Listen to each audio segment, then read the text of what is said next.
D4 ഡെലിഷ്യസിൻ്റെ ഒരു പുതിയ എപ്പിസോഡിലേക്ക് എല്ലാവർക്കും സ്വാഗതം. ഇന്നത്തെ നമ്മുടെ റെസിപ്പി വളരെ ഈസിയായി പ്രിപ്പയർ ചെയ്യാൻ പറ്റിയ ഒരു വെജിറ്റബിൾ പുലാവാണ്. ചിക്കൻ കറി, ബീഫ് കറി, എഗ് മസാല, പനീർ മസാല ഇങ്ങനെയുള്ള ഏത് തരം കറികളുടെ കൂടെയും കഴിക്കാനും സൂപ്പർ ടേസ്റ്റാണിത്. ഇനിയിപ്പം കറിയൊന്നും ഇല്ലെങ്കിൽ പോലും തൈര് സാലാഡും അച്ചാറും കൂട്ടി കഴിക്കാനും അടിപൊളി ടേസ്റ്റാണ്. അപ്പോൾ ഒട്ടും കുഴഞ്ഞു പോകാതെ പെർഫെക്റ്റ് ടെക്സ്ചറിൽ എങ്ങനെയാണ് വെജിറ്റബിൾ പുലാവ് ഉണ്ടാക്കുന്നതെന്ന് നമുക്ക് നോക്കാം. പുലാവ് ഉണ്ടാക്കാനായിട്ട് ഞാനിവിടെ 2 കപ്പ് ബാസ്മതി റൈസ് എടുത്തിട്ടുണ്ട്. ഈ റൈസ് 4-5 പ്രാവശ്യം കഴുകി വൃത്തിയാക്കിയ ശേഷം 15 മിനിറ്റ് നേരം കുതിരാനായിട്ട് വെക്കണം. അപ്പോൾ റൈസ് കഴുകി വൃത്തിയാക്കി ഞാൻ അതിൻ്റെ അകത്ത് വെള്ളം ഒഴിച്ച് വെച്ചിട്ടുണ്ട്. 15 മിനിറ്റ് കഴിയുമ്പം ഇതൊരു സ്ട്രെയിനറിലേക്ക് മാറ്റണം. അപ്പോൾ അരിപ്പ പാത്രത്തിൽ ഇരുന്ന് അതിൻ്റെ വെള്ളമൊക്കെ നന്നായിട്ട് വാർന്നു പോകും. ഒരുപാട് കുതിർന്ന് കഴിഞ്ഞാൽ ഈ റൈസ് ഉണ്ടാക്കുന്ന സമയത്ത് സ്റ്റിക്കി ആയിപ്പോവും. അതുകൊണ്ട് 15 മിനിറ്റ് കഴിയുമ്പോൾ കറക്റ്റായിട്ട് അത് സ്ട്രെയിനറിലേക്ക് മാറ്റണം. അരി കുതിർന്ന് വരുന്ന സമയം കൊണ്ട് നമുക്ക് മറ്റ് ഇൻഗ്രീഡിയൻസ് ഒക്കെ റെഡിയാക്കി വെക്കാം. ഒരു മീഡിയം സൈസ് ക്യാരറ്റിൻ്റെ പകുതി ഭാഗം ഇതുപോലെ ക്യൂബ്സ് ആയിട്ട് ഇവിടെ അരിഞ്ഞു വെച്ചിട്ടുണ്ട്.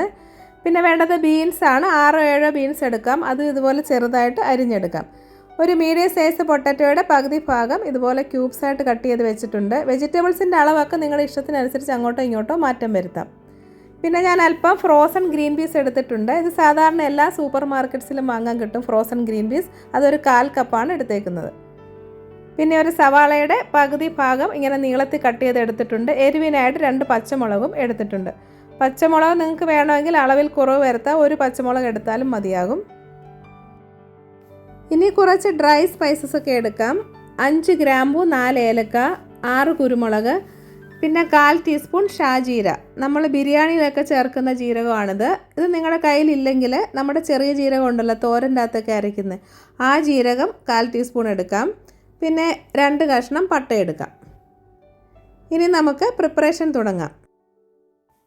ഇതുപോലെ കുഴിയുള്ളൊരു പാൻ അടുപ്പിലേക്ക് വെച്ച് കൊടുക്കാം. പാൻ ചൂടായി വരുമ്പോഴേക്കും അതിലേക്ക് 2 ടേബിൾ സ്പൂൺ സൺഫ്ലവർ ഓയിൽ ചേർത്ത് കൊടുക്കാം. ഇനി ഇതിലേക്ക് 1 ടേബിൾ സ്പൂൺ നെയ്യ് കൂടി ചേർത്ത് കൊടുക്കാം. നെയ്യും എണ്ണയൊക്കെ ഇവിടെ ചൂടായി വന്നിട്ടുണ്ട്. നമ്മൾ റെഡിയാക്കി വെച്ചിരുന്ന സ്പൈസസ് ഇതിലേക്ക് ചേർത്ത് കൊടുക്കാം. ഇപ്പോൾ മീഡിയം ഫ്ലെയിമാണ് ഇട്ടേക്കുന്നത്. ഇതൊന്ന് മിക്സ് ചെയ്ത് കൊടുക്കാം. 30 സെക്കൻഡ് നേരത്തോളം മിക്സ് ചെയ്താൽ മതി. നന്നായിട്ട് ഫ്രൈ ആയതിൻ്റെ ഫ്ലേവറൊക്കെ ഒന്ന് പുറത്തേക്ക് വരും. ഇനി ഇതിലേക്ക് അരിഞ്ഞു വെച്ചിരുന്ന സവാളയും പച്ചമുളകും ചേർത്ത് കൊടുക്കാം. സവാള നന്നായിട്ടൊന്ന് വഴന്ന് വരണം. വഴന്നതിൻ്റെ കളറ് ഒരു ലൈറ്റ് ഗോൾഡൻ ബ്രൗണിലേക്ക് ആവണം. കണ്ടില്ല, ഈ ഒരു പരുവത്തിലേക്ക് എത്തിയിട്ടുണ്ട്. കട്ട് ചെയ്ത് വെച്ചിരുന്ന വെജിറ്റബിൾസ് കൂടി ചേർത്ത് കൊടുക്കാം. ഇനി ഇതൊന്ന് മിക്സ് ചെയ്ത് കൊടുക്കാം. വെജിറ്റബിൾ ഒരുപാട് അങ്ങ് വഴന്ന് വേകേണ്ട ആവശ്യമില്ല. 2-3 മിനിറ്റ് നേരം ഇങ്ങനെ മിക്സ് ചെയ്ത് കൊടുത്താൽ മതിയാകും. അപ്പം നമ്മൾ കുതിരാനായിട്ട് മാറ്റി വെച്ചിരുന്ന റൈസ് 15 മിനിറ്റിന് ശേഷം ഞാൻ ഇതുപോലെ അരിപ്പ പാത്രത്തിലേക്ക് മാറ്റിയിരുന്നു. ഇനി ഇതിലേക്ക് 2 ടീസ്പൂൺ ജിഞ്ചർ ഗാർലിക് പേസ്റ്റ് ചേർത്ത് കൊടുക്കാം. ഇതൊന്ന് മിക്സ് ചെയ്ത് കൊടുത്ത് ഇഞ്ചിയുടെയും വെളുത്തുള്ളിയുടെയും പച്ചമണം ഒന്ന് മാറ്റിയെടുക്കണം. ഈ കപ്പിന് നിങ്ങൾക്ക് 2 കപ്പ് റൈസായിരുന്നു ഞാൻ എടുത്തത്. അപ്പോൾ ഈ കപ്പിന് തന്നെ 4 കപ്പ് വെള്ളമാണ് നമ്മൾ റൈസ് കുക്ക് ചെയ്യാനായിട്ട് എടുക്കുന്നത്. അപ്പോൾ 4 കപ്പ് വെള്ളം ഞാനിവിടെ എടുത്ത് വെച്ചിട്ടുണ്ട്. അത് നമുക്ക് ഇതിലേക്ക് ഒഴിച്ചു കൊടുക്കാം. ഇനി ഇതിലേക്ക് ഉപ്പ് ചേർത്ത് കൊടുക്കാം. ആദ്യം അല്പം ഉപ്പ് ചേർക്കാം. ചേർത്ത ശേഷം ഇളക്കി ഒന്ന് ടേസ്റ്റ് നോക്കണം. നമ്മൾ സാധാരണ കറികൾക്കൊക്കെ ചേർക്കുന്നതിലും അല്പം ഉപ്പ് മുമ്പോട്ട് നിൽക്കണം. അപ്പോൾ ഉപ്പ് കുറവായിരുന്നു, ഞാൻ അല്പം കൂടി ചേർത്ത് കൊടുത്തിട്ടുണ്ട്. ഉപ്പ് അല്പം മുമ്പോട്ട് നിന്നാൽ മാത്രമേ റൈസ് കുക്ക് ചെയ്യുമ്പോൾ കറക്റ്റായിട്ട് അതിന് ഉപ്പ് കാണുകയുള്ളൂ. ഇനി ഇതിലേക്ക് 1 ടീസ്പൂൺ നാരങ്ങാ നീര് ചേർത്ത് കൊടുക്കാം. അല്പം മല്ലിയില കൂടി ചേർത്ത് കൊടുക്കാം. ഈ വെള്ളം തിളയ്ക്കുന്നവരെ വെയിറ്റ് ചെയ്യാം. ഇനി ഇതിലേക്ക് നമ്മൾ റെഡിയാക്കി വെച്ചിരുന്ന ഫ്രോസൺ ഗ്രീൻ പീസ് കൂടി ചേർക്കാം. ഒന്ന് മിക്സ് ചെയ്ത് കൊടുക്കാം. വെള്ളം ഇപ്പോൾ ഇവിടെ നന്നായിട്ട് തിളച്ചിട്ടുണ്ട്. നമ്മൾ സ്ട്രെയിൻ ചെയ്ത് വെച്ചിരുന്ന റൈസ് ഇതിലേക്ക് ചേർത്ത് കൊടുക്കാം. റൈസ് ചേർത്ത ശേഷം ഒന്ന് മിക്സ് ചെയ്ത് കൊടുക്കാം. ഇനി മീഡിയം ഫ്ലെയിമിലിട്ട് ഇത് വേവിച്ചെടുക്കാം. ഇപ്പോൾ ഇത് അടയ്ക്കേണ്ട ആവശ്യമില്ല. ഇതൊന്ന് തിളച്ച് വരട്ടെ. ഇടയ്ക്കിടെ ഇങ്ങനെ ചെറുതായിട്ടൊന്ന് ഇളക്കി കൊടുക്കണം. റൈസ് ഇവിടെ തിളയ്ക്കാൻ തുടങ്ങിയിട്ടുണ്ട്.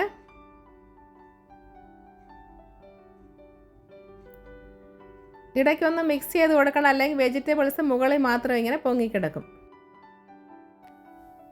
ഇപ്പോൾ ഈ റൈസും വെള്ളവും ഒക്കെ ഏകദേശം ഒരേ ലെവലിലായിട്ടുണ്ട്. കണ്ടില്ലേ, റൈസ് മുകളിലേക്ക് പൊങ്ങി വന്നിട്ടുണ്ട്. ഇതാണ് ഇതിൻ്റെ ഒരു പരുവം. ഈ സമയത്ത് നമുക്കിത് അടച്ചു കൊടുക്കാം. എന്നിട്ട് ലോ ഫ്ലെയിം ഇട്ട് കൊടുക്കാം. ഒരു 3 മിനിറ്റിന് ശേഷം ഒന്നുകൂടി ഒന്ന് മിക്സ് ചെയ്ത് കൊടുക്കണം. ചെറുതായിട്ട് റൈസ് ഒന്നും പൊട്ടിപ്പോകാതെ വീണ്ടും അടച്ചു കൊടുക്കാം. ഇപ്പോൾ വീണ്ടും 2 മിനിറ്റ് കൂടി കഴിഞ്ഞിട്ടുണ്ട്. ഒന്നുകൂടി ഒന്ന് ചെറുതായിട്ട് മിക്സ് ചെയ്ത് കൊടുക്കണം. വീണ്ടും അടച്ച് വെക്കാം. ഇതിൻ്റെ വെള്ളം വറ്റി വരുന്നതാണ് ഇതിൻ്റെ പരുവം. നമുക്കൊന്ന് നോക്കാം. വെള്ളം പൂർണ്ണമായിട്ട് വറ്റിയിട്ടില്ല, അല്പം കൂടിയുണ്ട്. നമുക്ക് വീണ്ടും അടച്ച് വെച്ചതൊന്ന് കുക്ക് ചെയ്തെടുക്കാം. ഇപ്പോൾ 3 മിനിറ്റ് കൂടി കഴിഞ്ഞിട്ടുണ്ട്. നമുക്കൊന്ന് നോക്കാം. അടിയിലെ വെള്ളമൊക്കെ നന്നായിട്ട് വറ്റി വന്നിട്ടുണ്ട്, കണ്ടില്ലേ? ഇനി അടച്ച് വെച്ച ശേഷം സ്റ്റൗ നമുക്ക് ഓഫ് ചെയ്ത് കൊടുക്കാം. സ്റ്റൗ ഓഫ് ചെയ്ത് കൊടുത്ത ശേഷം അരമണിക്കൂർ ഇത് അനക്കാതെ വെക്കണം. ഇപ്പോൾ ഇവിടെ അരമണിക്കൂർ കഴിഞ്ഞിട്ടുണ്ട്. നമുക്കൊന്ന് നോക്കാം. ഒരു ഫോർക്ക് വെച്ച് ചെറുതായി മിക്സ് ചെയ്ത് കൊടുക്കാം. ഓരോരോ ലെയറായിട്ട് നമുക്കിങ്ങനെ ഒന്ന് ഇളക്കിയെടുക്കാം. റൈസ് കണ്ടില്ലേ, ഒന്നിലൊന്ന് തൊടാതെ നല്ല ടെക്സ്ചർ ഇവിടെ കിട്ടിയിട്ടുണ്ട്. അപ്പോൾ സെർവ് ചെയ്യുന്നതിന് 1 മണിക്കൂർ മുമ്പെങ്കിലും നിങ്ങൾ ഈ റൈസ് പ്രിപ്പയർ ചെയ്ത് വെക്കണം. അപ്പോൾ ആ ഫ്ലേവറൊക്കെ അതിൻ്റെ അകത്ത് നന്നായിട്ട് പിടിച്ച് നല്ല ടെക്സ്ചർ നിങ്ങൾക്കിത് സെർവ് ചെയ്യാൻ പറ്റും. അപ്പോൾ വളരെ ടേസ്റ്റി ആയിട്ടുള്ള നമ്മുടെ വെജിറ്റബിൾ പുലാവ് ഇവിടെ റെഡി ആയിട്ടുണ്ട്. നിങ്ങളെല്ലാവരും ഈ റെസിപ്പി ഒന്ന് ട്രൈ ചെയ്ത് നോക്കിയിട്ട് നിങ്ങളുടെ ഫീഡ്ബാക്ക് അറിയിക്കാൻ മറക്കരുത്. വീഡിയോ ഇഷ്ടപ്പെട്ടാൽ ചാനൽ സബ്സ്ക്രൈബ് ചെയ്യാനും ലൈക്ക് ചെയ്യാനും ഷെയർ ചെയ്യാനും മറക്കരുത്. ഒരു പുതിയ റെസിപ്പിയുമായി നമുക്ക് ഉടൻ തന്നെ കാണാം. അതുവരേക്കും എല്ലാവർക്കും ബൈ.